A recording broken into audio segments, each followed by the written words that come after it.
Channel of Vadodara. Chhota Udepur દ્વારા આયોજિત આદિવાસી બાળકો માટે એડવેન્ચર અને બેઝિક કોર્સનો શુભારંભ જિલ્લા કલેક્ટર દ્વારા કરવામાં આવ્યો છે। આ કાર્યક્રમ સતકેવલ આશ્રમ માખણિયા પર્વતની તળેટીમાં જિલ્લા કલેક્ટરે પ્રારંભ કરાવ્યો હતો। ગુજરાત સરકારના રમતગમત યુવા અને સાંસ્કૃતિક પ્રવૃત્તિ વિભાગ ગાંધીનગર અને કમિશનર યુવક સેવા અને સાંસ્કૃતિક પ્રવૃત્તિ ગાંધીનગરના ઉપક્રમે જિલ્લા યુવા અને સાંસ્કૃતિક પ્રવૃત્તિની કચેરી છોટાઉદેપુર અને જિલ્લા વહીવટીતંત્ર છોટાઉદેપુર દ્વારા આયોજિત 8 થી 13 વર્ષના બાળકો માટે એડવેન્ચર કોર્સ 7 દિવસ અને 14 થી 45 વર્ષના યુવક યુવતીઓ માટે બેઝિક કોર્સના 10 દિવસના કાર્યક્રમ સતકૈવલ આશ્રમ માખણિયા પર્વતની તળેટીમાં ડુંગરવાડ ખાતેથી જિલ્લા કલેક્ટર અનિલ ધામેલિયાએ શુભારંભ કરાવ્યો હતો। આ પ્રસંગે જિલ્લા કલેક્ટરે જણાવ્યું હતું કે પ્રાકૃતિક સંપદા ધરાવતા છોટાઉદેપુર જિલ્લાના માખણિયા પર્વત પર ઐતિહાસિક ચિત્રો સ્થાનિક પરંપરાની ધરોહરને સાચવે છે। લોકગીતોમાં માખણિયાનો ઉલ્લેખ થાય છે। વન્ય પ્રાણીઓની વસાહત પણ અહીંયાથી શરૂ થાય છે। ફિઝિકલ ફિટનેસની આવશ્યકતા વધારે હોય અને બાળકો પ્રકૃતિને માણી શકે, સાથે સાથે એડવેન્ચર અને વિવિધ પ્રવૃત્તિઓથી વાકેફ થાય તે હેતુથી આ કોર્સની શરૂઆત કરવામાં આવી છે। ભવિષ્યમાં આ જ જગ્યાએ એડવાન્સ કોર્સ અને ફૂલ ટાઈમ કોર્સ શરૂ થાય તે માટેના પ્રયત્ન કરીશું। કલેક્ટરે એડવેન્ચર અને બેઝિક કોર્સના તાલીમાર્થીઓને કોચની સૂચનાઓનું પાલન કરવા, એડવેન્ચર દરમિયાન ડાયટ અને હેલ્થની કાળજી રાખવા, કોચના માર્ગદર્શનમાં પ્રવૃત્તિઓ કરવા તથા તાલીમાર્થીઓ અહીંયાથી નવું લર્નિંગ અને અનુભવ લઈને જાય તેમ જણાવ્યું હતું। આ કાર્યક્રમમાં નાયબ વન સંરક્ષક VM દેસાઈ, જિલ્લા યુવા વિકાસ અધિકારી દીપિકા રાણા, એડવેન્ચર કોર્સના ઘનશ્યામભાઈ સોલંકી, ફોરેસ્ટ વિભાગના અધિકારીઓ, બેઝિક કોર્સ અને એડવેન્ચર કોર્સના તાલીમાર્થીઓ ઉપસ્થિત રહ્યા હતા।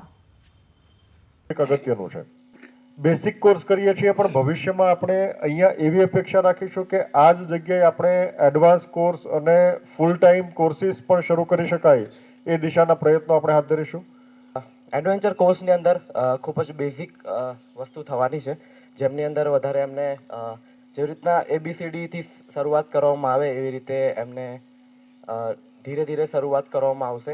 પોલીસ વર્ગમાં હશે અથવા NSG હશે કે કંઈ પણ અલગ રીતે કંઈ પણ એ લોકો કરવા માંગતા હશે એ બધી વસ્તુ આની અંદર ઇન્ક્લુડેડ હશે।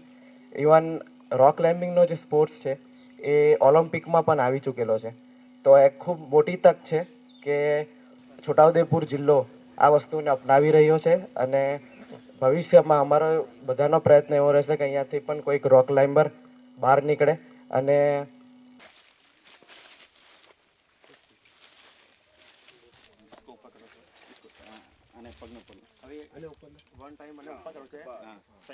આના પર વેટ ઉભા થઈ જાઓ, પગથી પુશ કરો।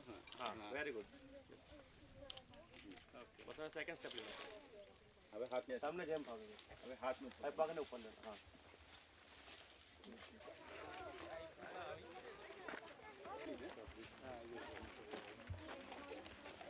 આપણે સ્ટાફે કોઈએ જવાનું નહીં ઉપર, તો કે કેન્ડિડેટ જ્યાં સુધી આયા સૂચના નહીં આલે ત્યાં સુધી કોઈ ભલે આપણને આવડતું હોય પણ જે આપણા રોલ્સમાં હોય એ જ કરવાનો, બરાબર?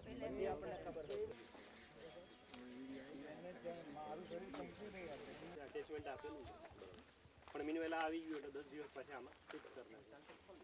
પછી બધા ઇન્સ્ટન્ટ બિલ પણ છે, તો આમાં ઓલ ગુજરાત એજન્ટ સુધી ડિવિઝનલ ટ્રાન્સફર થશે અને નોર્મલી પણ કરવું હોય તો લગભગ 2 દિવસ આરામથી થઈ જાય।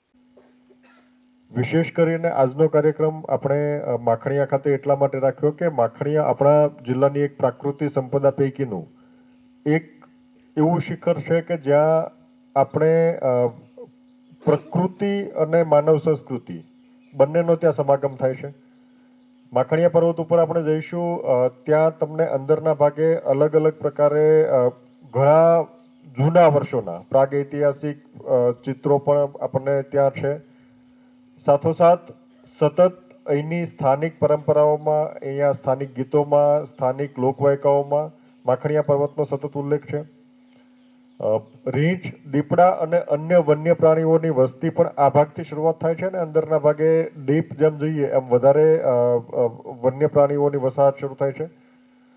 સાથોસાથ સુખી ડેમનું રિઝર્વોયર પણ આ ભાગમાં છે। એટલે ખરેખર દરેક રીતે આ એક એવું સ્થળ છે પ્રાકૃતિક દ્રષ્ટિએ સાંસ્કૃતિક દ્રષ્ટિએ અને સાથોસાથ માનવ સભ્યતાની દ્રષ્ટિએ કે જે આપણા માટે જાણવું એક અગત્યનું છે.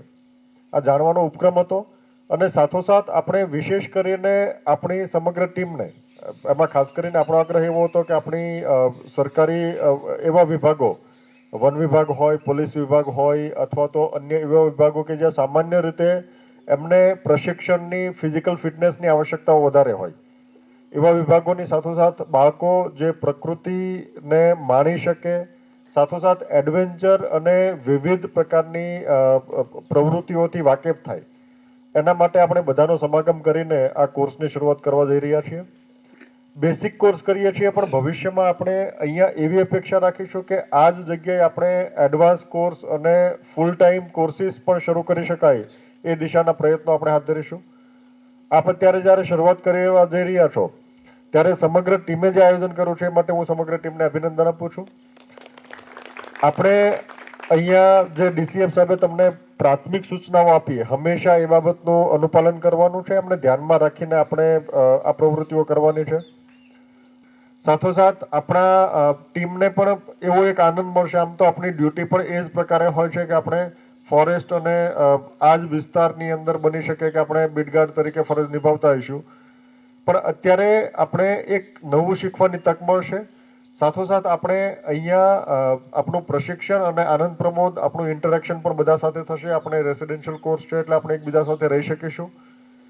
આપણો પ્રયત્ન એવો હશે કે આપણે જે પણ સૂચનાનું અનુપાલન કરવાનું છે એ બધા તકેદારી રાખીશું, એક સાથે સમૂહમાં રહીશું. આપણા કોચિસ અહીંયા છે એ જે સૂચનાઓ આપે એમનું સ્પષ્ટ રીતે પાલન કરીશું, એમાં ક્યાંય ઉલ્લંઘન નહીં કરીએ. ગમે ત્યાં આપણી રીતે એકલા ટહેલતા નીકળી જઈએ અથવા તો અન્ય કોઈ જગ્યાએ જતા રહીએ એવું નથી કરવાનું. કોઈ ઉતાવળ કરવાની નથી. બિલકુલ આપણું હેલ્થ અને ડાયટ ઉપર ખાસ ધ્યાન રાખવાનું છે, કેમ કે પ્રવૃત્તિ તમારું શારીરિક શ્રમ અને તમારું એનર્જી માંગી લેવું છે. એટલે આપણે તકેદારી રાખીશું કે આપણે પૂરતો હેલ્થ અને ડાયટની કાળજી રાખીએ. અને સાથોસાથ આપણે આ પ્રવૃત્તિમાં તમારે એકદમ ઓપનનેસ સાથે, ઓપનનેસ એટલે બિલકુલ આપણી રીતે કરવા માંડીએ એવી રીતે નહીં, પણ કોચ જે પ્રમાણે આપણને ગાઈડ કરે એ પ્રમાણે આ પ્રવૃત્તિઓ કરવાની છે. અમે પણ અલગ અલગ તબક્કે ભાગીદાર થઈશું. આપણા બધા ટીમો પણ આવશે, એ ભાગીદાર થશે.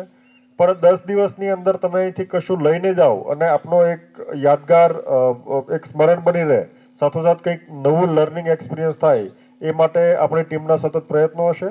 આપના સૂચનો આવકાર્ય છે, કેમ કે પ્રથમ બેચ છે એટલે આપના મારફતે જે પણ કંઈ બાબતો હશે એ આપણે આપણી ટીમને ધ્યાનમાં દોરીશું, જેથી કરીને ભવિષ્યમાં આ કાર્યક્રમને વધારે આપણે સારો બનાવી શકીએ, વધારે ઉપયોગી બનાવી શકીએ. Thank you.